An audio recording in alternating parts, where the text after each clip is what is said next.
Senator Trillanes, kamusta ka na? Mukhang natatakot ka na, ano? Nagpapanik na! Ang mga kampo ng mga demonyo.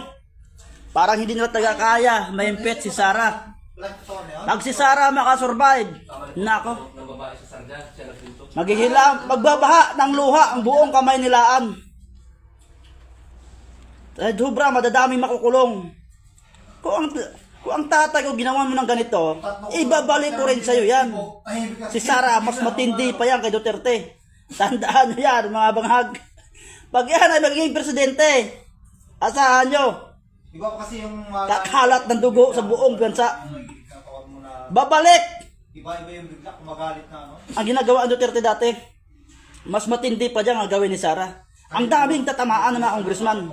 DPWH, Marcos family, Romualdez family, Mika Swansing, halos lahat ng congressman tatamaan nito.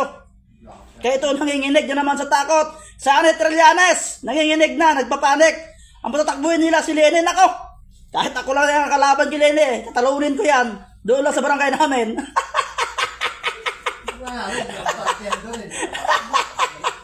Nako, si Sara Duterte, ito, pag mag-eleksyon, papalo ito ng 40 million ng kanyang boto.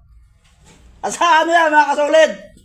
Kahit sino ibangga dyan, wala mananalo dyan. Kahit sino babangga, pinagtulong-tulungan nyo ang mga Duterte ipabagsakin.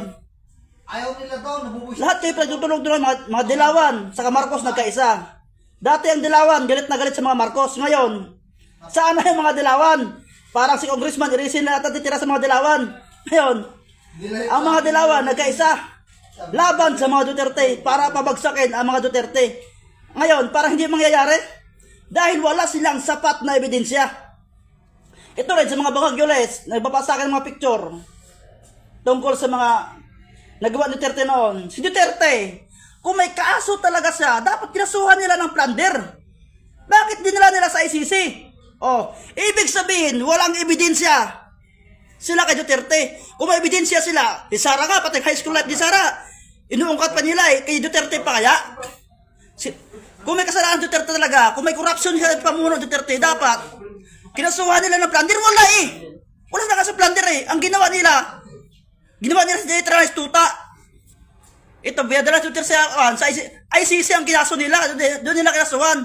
Bakit si Duterte, kung may korupsyon, bakit hindi nila kinasuhan ng plunder? Oh, mga lolalisto, Marcos, mga dyan. Yung trend niya sa may ano? Ako ay nagsiselebrate ngayon. Dahil sa mga